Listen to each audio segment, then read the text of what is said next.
ka pa dyan. Ito yung isdaan na unlimited, mura lang. Ayan, sa mga gusto pumunta dito, pwede na. Gaganda ng mga isda. Hipon, pusit. Tiyak. Kahit tumpok-tumpok lang. Yeah, ganda. Sarap. Ah, flying fish. Ayan, may flying fish.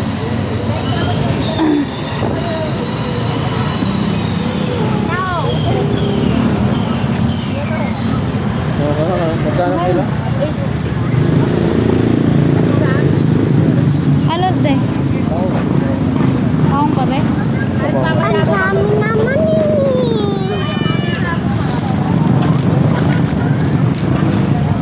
Pupunta pa tayo ng ano? May frozen dito.